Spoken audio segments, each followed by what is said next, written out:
My NBC News colleagues, White House correspondent Mike Memoli is in Wilmington, Delaware. Our chief foreign correspondent Richard Engel is in Kharkiv, Ukraine, and chief foreign affairs correspondent, the host of the show, Andrea Mitchell. She has been traveling with Secretary Blinken for several days now, from Egypt to Israel and Qatar. She just filed this report for us moments ago.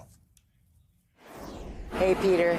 Here in Qatar, the last stop on Secretary Blinken's trip, there was clear frustration by Secretary Blinken that 12 days after President Biden unveiled the latest proposal, which the U.S. is backing and which they insist that Israel has endorsed, that Hamas has come back with new proposals. Some, he said, are workable, some are not workable, but now they're going to have to narrow the gap. And he said what they really need is an immediate, at least temporary ceasefire so that the suffering can end in Gaza for a while.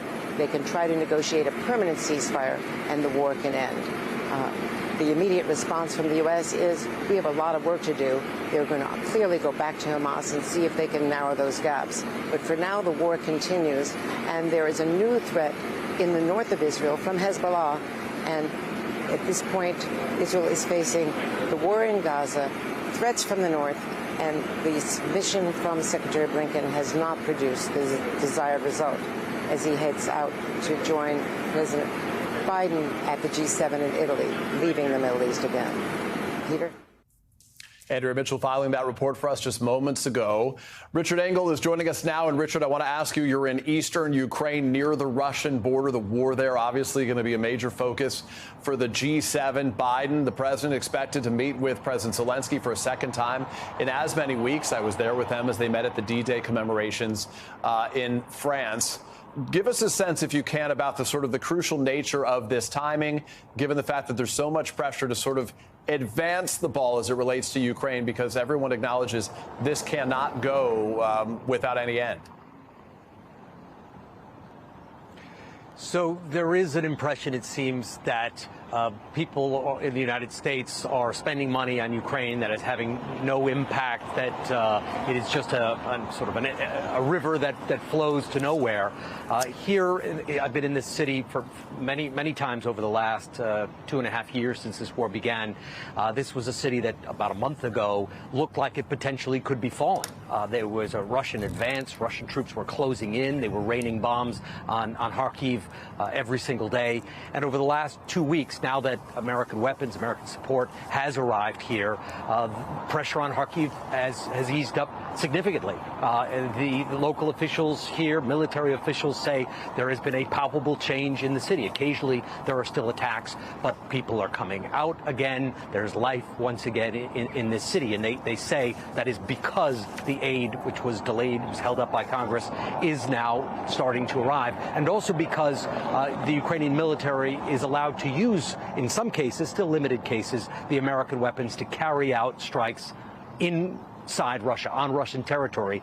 And that has shifted the focus. It has not allowed Russia to just focus all of its attention on carrying out strikes in Ukraine, but now Russia has to worry about protecting its own air bases, its own radar stations that are getting attacked. Ukrainians are now looking toward the G7, and they want to build on what they believe is a little bit of momentum out here in the East. They want more support. They want more money for reconstruction, and they're really hoping that the U.S. can be successful in Europe, that President Biden can personally be successful in convincing the Europeans to use some frozen Russian assets and to get some of that money to Ukraine, potentially $50 billion. It wouldn't come directly from frozen Russian assets. The frozen Russian assets would be used as collateral for a loan that European nations, G7 nations, would be giving to Ukraine. But there is no consensus on that. A lot of European countries are nervous about that precedent, nervous about using frozen Russian money to pay Ukraine. They're concerned that it breaks long international traditions. It puts the euro and U.S. dollar at risk as reserve currencies, and just would be a bridge too far for some countries to go. Yeah, stunning, Richard, as we hear from you right now, to think that this is the third G7 since this war between Russia and Ukraine began. I want to get to Mike Memley, who had been traveling with the president. He was there in Wilmington when the president arrived there late yesterday. That last-minute flight, obviously, after the verdict, an opportunity to visit very publicly with his son, Hunter. That relationship obviously so close, his last surviving son after the loss of Bo right now. I just want to get a take from you, Mike, as we talk about this right now. There is clearly a lot on the president's mind as he prepares for this trip overseas right now, not just as it relates to Hunter, but frankly with the debate coming up later this month as well. This is a very busy period for him. Yeah, that's right, Peter. And we have some new developments just in the last hour that speak to this interesting dynamic of the president really setting this tone of business as usual, but also what occurred yesterday in the courtroom here in Wilmington impacting the road ahead as well. Jake Sullivan, the national security advisor, briefing reporters on the president's jam-packed agenda during this G7 summit, a trip that also now we are confirming via Karine Jean-Pierre, the White House press secretary, includes multiple family members traveling with him on this trip. We saw one of his granddaughters, Hunter Biden's daughters, joining him as they boarded Air Force One earlier today. We should note that that G7 summit includes not just meetings with fellow world leaders, but another significant world leader in Pope Francis, who is also something of a personal counselor to this president. They have such a close relationship, so the presence of the family with him on this trip is significant. We also have heard from the First Lady's office today. Of course, the First Lady is such a regular presence at that trial. She is going to embark on a very busy campaign schedule over the next 3 days. And so signaling that they are preparing as a family to keep fighting together through this difficult moment, Peter. Mike Memley traveling there in Wilmington, Delaware. Richard Engel remains on the ground for us in Ukraine. Gentlemen, thank you so much. I want to go now to Richard Haass, President Emeritus at the Council on Foreign Relations. And Richard, as you join us, I want to start with the topic of Ukraine. We're hearing from Andrei Yermak. He is one of the top deputies to President Zelensky, just announcing on social media that the U.S. has agreed to a new security commitment as it relates to Ukraine. From what we can understand, it appears to be that's just additional money in terms of military aid. But I do want to ask you about the options that the G7 leaders face right now as it relates to Ukraine. Richard detailed the reporting in terms of the possibility of a loan, a significant loan that would in effect be offset by interest earned on those tens of billions, hundreds of billions of dollars in frozen Russian assets. Is that realistic? Oh, it's realistic. The question is whether it can actually happen. In order to rebuild Ukraine, you've got to have a certain assumption about stability. If not a ceasefire, you can't have Russia destroying what you're rebuilding. And we're simply not there. So I'm not wildly optimistic, even if this gets approved, about it making all that much of a difference. The real question, quite honestly, and it hangs over the G7, is going to be the scale of the long-term American commitment to providing military aid to Ukraine. We had the interruption. The spigot was reopened.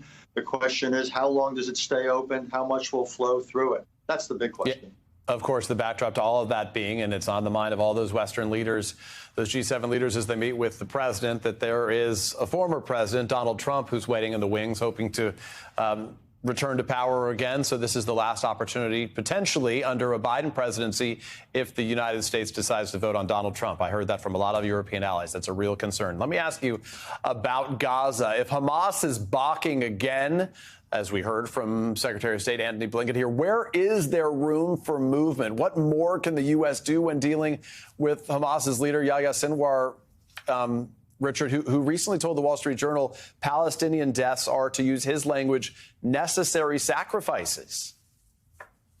Well, every once in a while when people say things, Peter, you got to take them at face value. That's actually one of those revealing comments that happens to be true. There's precious little the United States can do to put leverage on Hamas. Look, Hamas is not going to agree to a peace plan that gives them no future and no role. Secretary Blinken called it haggling. I actually think it's more than haggling. I think the entire premise of the Biden peace plan is probably unlikely to fly. Hamas only wants a permanent ceasefire coupled with an Israeli evacuation of all of its military forces from Gaza. Zero chance any Israeli government will sign up to that. So I think we're looking at prolonged fighting in Gaza, though probably at a lower level. And I think the real cloud, Peter, is increasingly the prospect of much more intense fighting in the north between Israel and Hezbollah. And that's a real risk for the Israelis. Obviously, the idea to have two fronts that they'd have to fight simultaneously poses a real threat to that country and to Netanyahu trying to sort through the situation there. I want to just sort of pull back a bit and ask you the view from Beijing right now. China obviously is on the minds of everybody who's meeting in Italy this week. Is China effectively taking advantage of the U.S. and its Western allies' focus on the wars in Ukraine and Gaza right now? There are other issues like artificial intelligence that really could define the next generation in terms of this West versus East fight. And the Chinese are heavily investing in that. But so are we. And what we're doing in the Middle East to Ukraine is not getting in the way of American innovation. Europeans aren't doing much in the way of innovation, but the United States is. No, the real place of China at this G7 meeting is the United States and Europe are not on the same page. The United States wants a much more restrictive economic relationship, particularly when it comes to transfers of technology. Europeans are not there. So what worries me a little bit, Peter, the backdrop is down the road, we could find the United States and Europe really at cross purposes here, which could affect what gets to China. And there'll be those in the United States who are going to call for sanctions one day against Europe if they don't agree with certain controls on what goes to what can go to China.